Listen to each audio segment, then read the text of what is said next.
खूप खूप शुभेच्छा. नवीन चित्रपट येतोय आतली बातमी फुटली. थँक्यू. चित्रपटाबद्दल आणि तुझ्या भूमिकेबद्दल काय सांगशील? चित्रपट खूप इंटरेस्टिंग आहे आणि विशाल सर, जैनेश सर हे त्यांनी जेव्हा गोष्ट ऐकवली होती तर ह्या गोष्टीचा भाग नाही झालो तर मला असं वाटलं असतं की नाही यार, काहीतरी मिस केलं असतं. कारण खूप इंटरेस्टिंग गोष्ट आहे. आणि मला पहिल्या भेटीतच विशाल सरांनी ही गोष्ट सांगितलेली की हा एक विनोदी सिनेमा नाही आहे, हा ड्रामा कॉमेडी आहे. ह्याच्यात घडतं आहे, नाट्य घडतं आहे आणि त्याच्या अनुषंगाने काही प्रासंगिक विनोद घडत आहे. सो विषय खूप इंटरेस्टिंग आहे. त्यामुळे आतली बातमी फुटलीबद्दल प्रचंड एक्सायटेड आहे मी, नट म्हणून सुद्धा.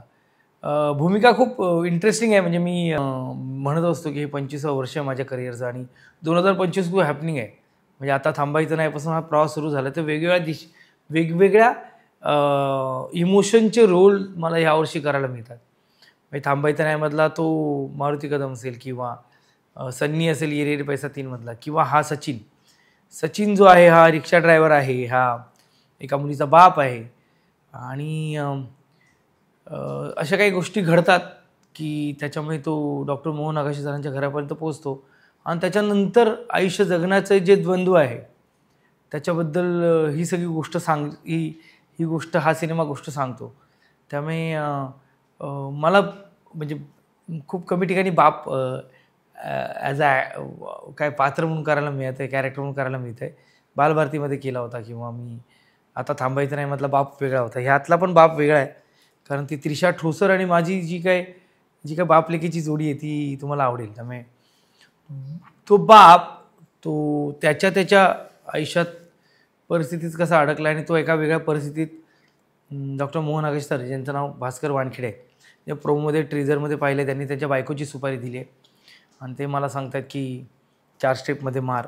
सो या गोष्टींचा उलगडा त्या घरात होतो. तो इंटरेस्टिंग कॅरेक्टर आहे आणि आयुष्य शिकवणारा सिनेमा आहे.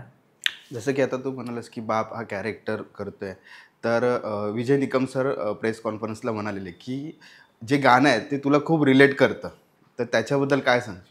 नाही, तेच गाणं आहे. सिनेमाची सगळी गाणी खूप इंटरेस्टिंग आहेत. ॲग्नेल सरांनी केलेले आहेत, चैतन्य सरांनी लिहिलेले आहेत. माझं आणि त्रिशाचं जे गाणं आहे तर चंद्राची गोष्ट, मला वाटतं की ते प्रत्येक बाप मुलीचं गाणं असावं. कारण वडिलांविषयी गाणी सांगणारी खूप कमी गाणी आहेत. म्हणजे माझ्या माहितीप्रमाणे माझं सर्वात फेवरेट ते शिक्षणाच्या आईचोगोमधलं भरत सरांचं गाणं होतं, ए समजून ये नाही बाबाला. त्यानंतर व्हेंटिलेटरमधलं गाणं मला बाबा थांबणारे तू, ते पण मला आवडलं होतं. त्याच्यानंतर बापलेकमधलं गाणं ते उमगाय बापरे, ते सगळंच म्हणजे त्या गाण्यात सगळीच गंमत आहे. आणि तसं ही एका लहान मुलीला त्याचा बाप ते मुमेंट्स त्यांच्या आयुष्यातले क्रिएट करताना चंद्राची गोष्ट सांगत असतो की भाई लवकर खा, अभ्यास कर, झोप लवकर, तो चंद्र तुझ्यावर झोपतोय, खेळतोय. सो ते खूप जवळचं गाणं आहे आणि इंटरेस्टिंग गाणं आहे. ह्या पिक्चरमध्ये तू रॅप केलं आहेस आणि प्रचंड त्याला रिस्पॉन्स भेटतो आहे. तर भविष्यामध्ये आपला सिद्धू आणि सिज्जे, रॅपर सिज्जे असं पुन्हा काही पाहायला मिळणार आहे का? नाही, हे आपल्याला गायला आवडतं पण ते रॅप गाणं पण कठीण आहे. सगळे जेवढे रॅपर्स आहेत त्यांना सलाम आहे. पण शेवटी ॲग्नेल आणि विशाल सरांचा थॉट होता की ड्रामा कॉमेडी ह्या जॉनरचा असला तरी तो सिनेमा लोकांचं मनोरंजन करणार आहे. सो तो प्रमोशनली आपण त्यातलं काय बाहेर आणू शकतो. कारण सिनेमाचा विषय खूप इंटरेस्टिंग आहे आणि जेवढं तुम्हाला आता टीजर प्रोमोमध्ये दिसतं आहे त्याच्या पलीकडे जाऊन पण काही गोष्टी निर्माता दिग्दर्शकांनी ठेवलेल्या आहेत ज्या रिलीज झाल्यानंतर तुमच्यापर्यंत पोहोचतील. पण एवढी मोठी स्टारकास्ट आहे. डॉक्टर मोहन आगाशे सर आहेत, रोहिणी नेट्टंगडी मॅडम आहेत, प्रीतम कागणे आहे, विजय निकम सर, भारत गणेशपुरी सर, आनंदा कारेकर, अमित तळवळकर, आमचे अमोल कागणेसुद्धा काम करतो आहे, त्रिशा ठोसर. तर एक कमर्शियली थॉटफुल सिनेमा देण्याचा प्रयत्न हे जैनेश सर आणि विशाल सर करत आहेत. सो ते प्रेझेंट करायला काहीतरी करूया. मग ते आतली बातमी फुटली तो सॉन्ग आला आहे आणि मी तो गायला आहे. एनर्जेटिक आहे त्या एनर्जी आहे त्या सॉन्गमध्ये. आणि मला असं वाटतं की प्रमोशनली आत्ता जे बाहेर आले त्यात सिनेमातले काही शॉर्ट्सही दिसत आहेत, काही गोष्टी दिसत आहेत. त्यात 2-4 गोष्टी अशाही आहेत ज्या सिद्धार्थ तो थोडा ठहराववाला पण दिसतोय त्यात. आणि मोहन आगाशे सर आणि त्यांनी तर मजाच केली. त्यामुळे ते गाणं कमाल आहे, त्याच्यात एक एनर्जी आहे आणि पुढेही गायला मिळालं तसं काही नाही. एनर्जीवरून आठवलं की जसं तुझी एक एनर्जी आहे आणि अजून एक एनर्जी म्हणजे गौतमी पाटील. दोघांचं म्हणजे हा एक्सपिरियन्स कसा होता एकत्र परफॉर्म करण्याचा? नाही नाही, खूप सुंदर होता आणि खूप सिंपल साधी मुलगी आहे ती. तिने येऊन उत्तम नाचली ते आणि ते गाणंही आता ट्रेंडिंगला आहे. ते गाणंही टॉप 20मध्ये येतं आहे. सो ते बस आमचे म्युझिक टीम, लिरिसिस्ट टीम आणि राहुल ठोंबरे आमचं कोरिओग्राफर हे सगळ्यांचंच कौतुक आहे. पण गौतमी उत्तम नाचली आणि मला मला खूप कौतुक वाटतं त्या मुलीचं, कारण एका गाण्यापुरती त्या सिनेमात आहे. पण आपला मराठी सिनेमा म्हणून प्रमोशनच्या निमित्ताने ती हा सिनेमा छान छान पद्धतीने प्रमोट करते. सो मला वाटतं की तुम्ही चांगल्या गोष्टीचा भाग असल्यावर तुम्ही ही गोष्ट करताच.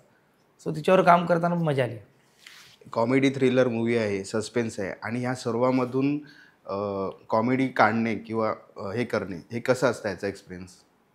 नाही, मुळात जैनेश सरांचं आणि अमन अडवाणी आणि विशाल सर किंवा आमचे जीवक सर, मुळात सिनेमा खूप छान पद्धतीने लिहिला आहे. याच्यात काही विनोद म्हणजे मग म्हटल्यापर्यंत तो प्रासंगिक विनोद आहे, सिच्युएशनल कॉमेडी. त्यामुळे ते कधी सिच्युएशन लिहिली जाते, विनोद लिहिला जात नाही. त्यामुळे जी काय डॉक्टर मोहन आगाशे सरांनी रोहिणी ताईंच्या घरात जी गोष्ट घडते आणि बाहेर एक गोष्ट घडते, सो ते ते खूप छान पद्धतीने लिखाण या सिनेमाचं झालं आहे. त्यामुळे तो जो विनोद आहे तो घडतोय, तो घडवला जात नाही. आणि त्या विनोदाबरोबर इमोशन्स पण आहेत, ते तुम्हाला कळतील लवकरच. अशी कोणती आतली बातमी आहे जी सिद्धूला प्रेक्षकांसमोर फोडावीशी वाटते? जसं की तुझा कोणता नवीन चित्रपट किंवा हिंदी आणि मराठी इंडस्ट्री व्यतिरिक्त अजून कोणत्या इंडस्ट्रीमध्ये सिद्धू पाहायला मिळणार आहे का? नाही, अशी काय आतली बातमी नाही आहे. उलट सगळ्या गोष्टी आपण मायबाप प्रेक्षकांना सांगतच असतो. 19 सप्टेंबरपासून सिनेमा येतो, पण ही एक स्पेशल आतली बातमी आहे की डॉक्टर मोहन आगाशे सर आणि रोहिणी ताईंबरोबर काम करण्याची संधी मिळणं माझ्यासारख्या सर्वसामान्य नटाला ही मोठी गोष्ट आहे. आणि माझ्यासाठी ब्रेकिंग न्यूज आहे, आतली बातमी नाही. प्रेक्षकांना काय सांगणार मूवीबद्दल? नमस्कार, सिद्धार्थ जाधव. आणि 19 सप्टेंबरपासून संपूर्ण महाराष्ट्रात आमचा सिनेमा रिलीज होतोय. आतली बातमी फुटली नक्की बघा तुमच्या जवळच्या थिएटरमध्ये.